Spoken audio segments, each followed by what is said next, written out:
আসসালামু আলাইকুম। এখন খুব একটা ইন্টারেস্টিং আপডেট দেব। সেটা আপনার সাধারণ পাবলিকের জন্য কাজে আসবে না।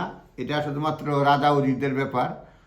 10ই অক্টোবর থেকে এই বছরের ব্রিটিশ সরকার একটা ক্যাপ বা সিলিং সিস্টেম চালু করতে যাচ্ছে, যে যারা হেড অফ স্টেটের সঙ্গে যারা আসবে এই ডেলিগেশনটা 20 সদস্যের বেশি হতে পারবে না।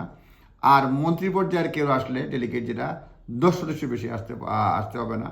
তবে কিছু ইজি জিনিসও তারা করেছে। তারা বলছে applicant eligible for this visa will need to submit a light touch application form. এটাকে light touch application form fill up করতে হবে, along with providing biographical information দিতে হবে এবং ফেস ইমেজ দিতে হবে, তবে বায়োমেট্রিক দিতে হবে না। There will be no application fee, কোনো অ্যাপ্লিকেশন লাগবে না। No requirement for applicant to submit ফিঙ্গারপ্রিন্টও লাগবে না, অনেক ক্ষেত্রে সহজ।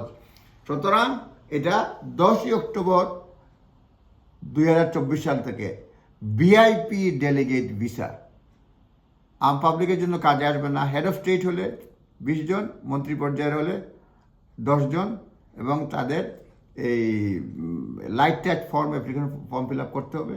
Normally light touch application form যদি করলে, নর্মালি যেটা করে তারা 6 মাসের ভিজিট ভিসা দেয়, 2 বছরের মাল্টিপুল ভিসা দেয়, এবং বয়স হতে হয় 18-এর উপরে।